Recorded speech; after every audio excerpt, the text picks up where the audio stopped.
I'm Andrew Roberts, work for the National Trust here on the Ysbyty estate, the lead ranger.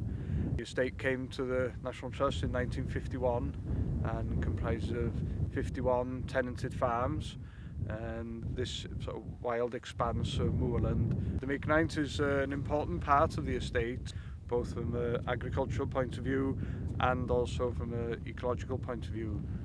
In the beginning of the 1900s, late 1800s, the big areas of this moor were ditched by hand with a shovel and a side cutter, and it was ditched to dry the moor out to make it a better habitat for red grouse. It was very much a sporting estate then, belonging to the Lord Penrhyn of Bangor, and with drying the peat out you had better heather growth. This practice went on right through the early 1900s and through into a period when draining for agricultural benefits took over in the 60s, 70s, ending off around about the 1980s. The ditches that were done for the agricultural purposes, they were done using a caterpillar and Cuthbertson plough, a large single furrow plough towed across the moor. In total, we've blocked well over 300 kilometres of ditch. Here I'm standing on one of the sort of 30,000 odd dams that have been put in across these ditches. First of all, they dig out a peat from the ditch and then repack it in, and then they put vegetation over that. There's a borrow pit over there, which you can see the machine has reached round, pushed the vegetation away, scraped some peat out and used that to form the dam. It's important that the water doesn't go over the dam, so it goes round the dam and not over the dam. If it goes over the dam, it would scour out the other side. On this side here, you can see there's a runoff point where any water coming down the ditch will run off to the side and sort of disperse evenly over the area. When the dam is created, it's important that it's created with sloping sides, so that if any sheep did get into the pool above the dam, that it can walk out, so there's no sort of sheep traps here. I'm Peter Jones and I'm peatland ecologist for Natural Resources Wales. We're standing on the Migneint, which is a magnificent peat-covered plateau. A big characteristic of the Migneint is this habitat called blanket bog, peatland that blankets the entire landscape in a mantle of peat, which varies from anything from 8 metres to about half a metre. The view behind me and to the side of me shows it very well, that the whole landscape is draped in this sort of thick layer of peat, which is formed from between 8,000 years ago through to the present day, because where peat formation is occurring, it's still forming peat. And the major characteristic of blanket bog is this blend of 3 groups of plants. So here is the characteristic blanket bog vegetation with heather, and common cotton grass, which is a lot of this grassy looking material in between, which is a little bit sort of late in the year now to show the white fluffy cotton head seed heads, but this is one. And the key feature of hare's tail cotton grass, which is this species, is this single fluffy head at the end of the stem, unlike the other common form of cotton grass, which has multiple heads to one side. And then here are the bog mosses in between, and the striking thing about bog moss is its ability to hold a volume of water many times its own dry weight. And if I squeeze this piece, you can see water dribbling out of it.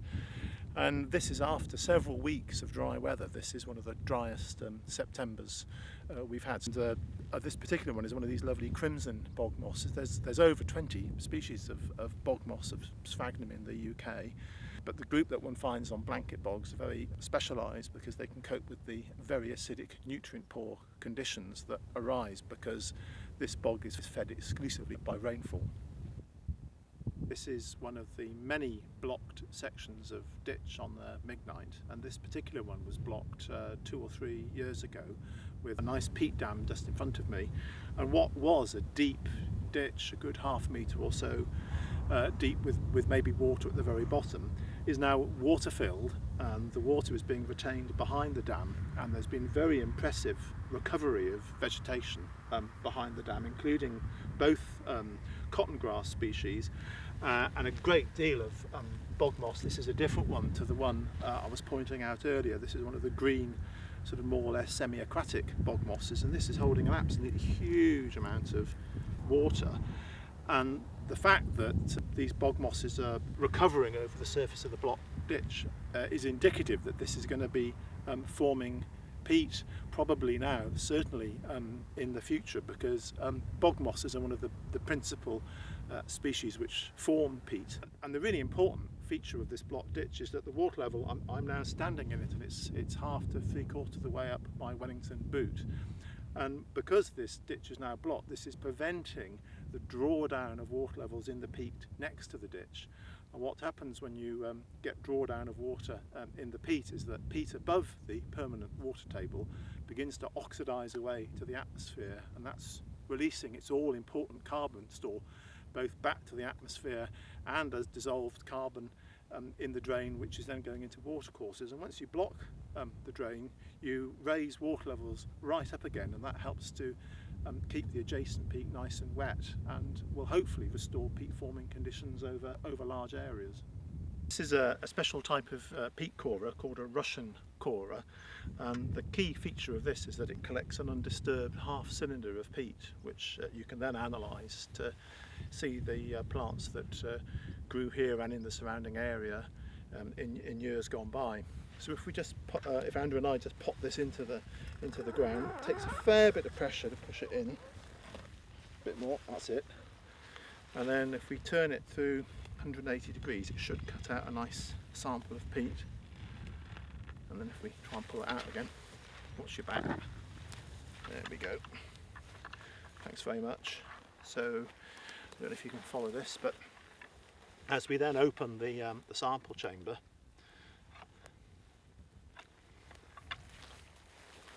there's our peat sample.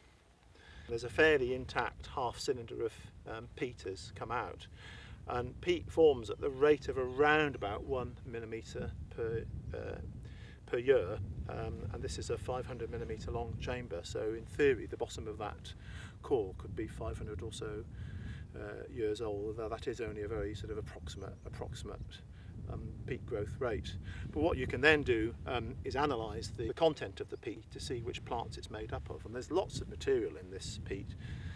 Some of this at this depth might still be live material, but a lot of the material in the kind of brown peaty bit of the peat it is going to be a proper sort of subfossil material, and this will be made up of all the plants that grew on the bog at that time. So that's going to be a mixture of heathers, cotton grass and bog mosses probably.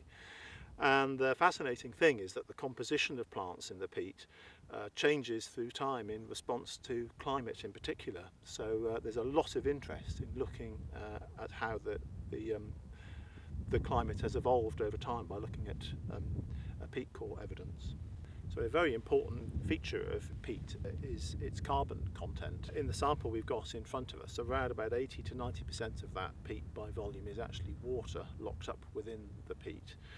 And if you were to dry that off and you're just left with the peat itself, then around about 55% of that is carbon.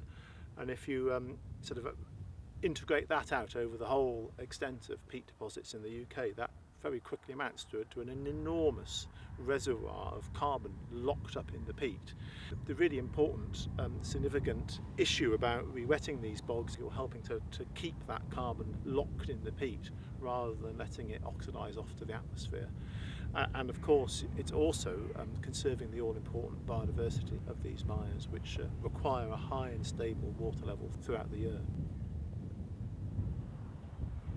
We've moved to a different site now, one of the few remaining sites which haven't been blocked, and as you can see here, it's a typical example of the steep-sided ditch, quick fast-flowing water in the bottom, and a perfect sheep trap really. A lot of sheep are lost in these ditches. Once they're blocked and reprofiled, they become a lot safer environment for sheep, and of course all the environmental benefits as well. I'm standing in the same ditch that Andrew was in just a minute ago, and it's quite deep. It's a good metre below the edge of the ditch here, but what's especially dramatic is that it's a good metre and a third, maybe even a metre and a half below the general level of the bog surface either side. And this has been caused by the fact that the water table is drawn down adjacent to the ditch, because that's the function of the ditch really, and that the peat above the water table then oxidises away to the atmosphere and also releases carbon into the watercourse that this ditch feeds into. So this corrugation that you can see, this kind of convex surface in between the ditches, that represents a volume or mass of carbon lost from this bog. And if the water tables return to where it should be, nice and close to the surface of the bog, then hopefully they're also capturing carbon into the future, and that forms part of our overall set of mitigation strategies to help address climate change. One of the problems that these ditches have caused is the speed of runoff of the water from the uplands and the problem that causes downstream. We have anecdotal evidence from one farm in particular downstream of the Migneint. One of his meadows used to flood every time he had a flood warning. Since blocking the ditches, he's had 7 flood warnings and his meadow hasn't flooded once. So that is just one example of the effect this is having on slowing the water down and keeping it in the uplands as long as possible. The other thing is the discoloration of the water. After a big storm or heavy rain, the river down in Ysbyty, you wouldn't be able to see through it. It would be really dark.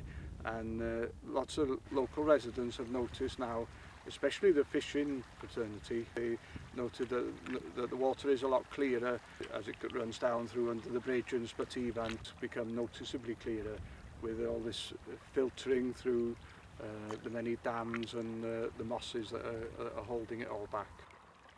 One of the very important aspects of the ditch blocking work here has been a series of fairly large scientific projects to try and investigate what happens to the carbon flux and also the water balance of these magnificent bogs once the grips are blocked up.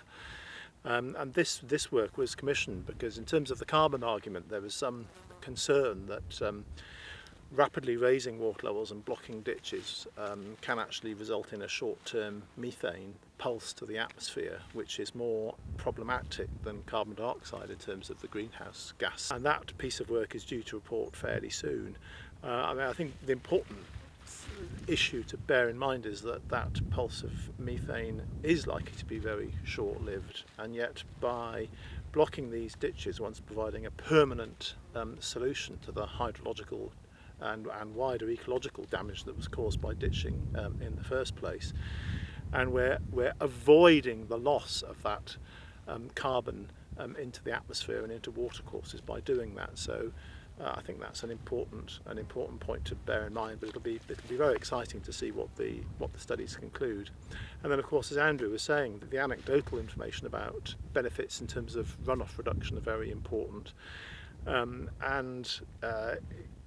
The fact is that by blocking up the ditches, one is removing one of the means by which water can move off these hills really rapidly and therefore contribute to flood problems downstream. So I think the consensus of scientific evidence is that blocking ditches has a part to play in flood risk management, but its effects vary greatly depending on where in the catchment that is done.